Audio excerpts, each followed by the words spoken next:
বাংলার ক্রিকেট মানে আবেগ, আর আবেগ বললে একটা নাম আসবেই, সেই নামটা মাশরাফি বিন মুর্তজা। অসংখ্য চোট, অসংখ্য সার্জারি, তবুও যিনি দেশের জার্সি গায়ে যুদ্ধ করে গেছেন, কিন্তু তিনি আজ নেই। স্টেডিয়ামে নেই, ক্যামেরায় নেই, সোশ্যাল মিডিয়ায় নেই। মাশরাফি হারিয়ে গেছেন রাজনৈতিক ঝড়ের ভেতর, কোথায় যেন ডুবে আছেন। আজকের গল্প সেই হারিয়ে যাওয়া হিরোকে নিয়ে। গ্রামের ছেলেরা খেলতো, কিন্তু এই ছেলেটা দৌড়াতো যেন কেউ তাকে থামাতে পারবে না। সেই দৌড় থেকে জন্ম নিয়েছিল নড়াইল এক্সপ্রেস। কিশোর বয়সে প্রথমবার বল হাতে নিলে কোচ তাকিয়েছিলেন, এই ছেলে আলাদা, খুব আলাদা। কিন্তু ভাগ্য তাকে সহজ পথ দেয়নি। দুর্ঘটনা, চোট, লাঠিতে ভর দিয়ে হাঁটা, পুরো ক্যারিয়ারটা ঝুঁকিতে, তবুও সে ফিরে এসেছিল। আর সেই ফিরে আসা বাংলার ক্রিকেট ইতিহাসে কিংবদন্তি হয়ে গেল। এক পা অসার, হাঁটুতে ব্যান্ডেজ, শরীর ভাঙা, তবুও দেশের জন্য বোলিং করে যাওয়া মানুষটাই মাশরাফি বিন মুর্তজা। দল যখন ভেঙে পড়তো তিনি বলতেন, আমরা পারবো, আস্থা রাখো। একদিন এক জুনিয়র প্লেয়ার তাকে জিজ্ঞেস করেছিল, ভাই ব্যথা লাগে না? মাশরাফি হেসে বলেছিলেন, দেশের জন্য খেলতে গিয়ে ব্যথা লাগে, কিন্তু থেমে গেলে যে ব্যথা লাগে সেটা সহ্য করা যায় না। তার নেতৃত্ব, তার সাহস, তার নীরব ত্যাগ তাকে পরিণত করেছিল বাংলার সবচেয়ে প্রিয় ক্যাপ্টেন হিসেবে। মাশরাফি শুধু ক্রিকেটার ছিলেন না, ছিলেন মানুষ।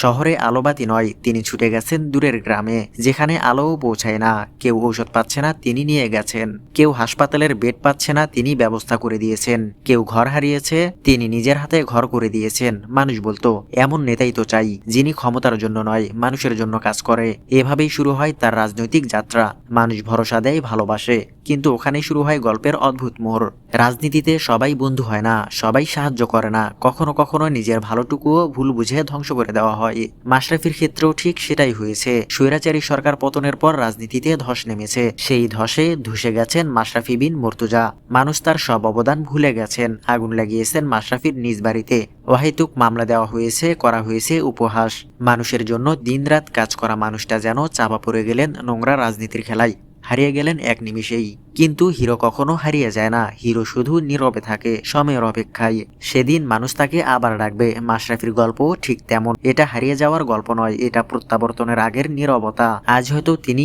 স্টেডিয়ামে নেই, নেই রাজনীতির আলোয়, কিন্তু মানুষের হৃদয়ে তিনি আছেন চিরকাল। একদিন ফিরে আসবেন মাশরাফি, কারণ আপনি শুধু ক্রিকেটার নন, একটা দেশের সাহস, একটা জাতির সাহস। সবাই আপনাকে ভুলে গেলেও এই দেশ আপনাকে ভুলে যাবে না, কারণ আপনি এ দেশেরই সন্তান। আপনি আমাদেরই একজন। যে দেশকে আপনি উজাড় করে দিয়েছেন, সেই দেশও আপনার অবদান মনে রাখবে। বাংলাদেশ আপনার দেশ, আমার দেশ, আমাদের সবার দেশ। এখানে ন্যায়কে ন্যায় আর অন্যায়কে অন্যায় বলা হবে। সেই দিন খুব বেশি দূরে নয়, যেই দিন বাংলাদেশের আকাশে কালেমার পতাকা উড়বে। সেই দিন সত্যের জয় হবেই হবে।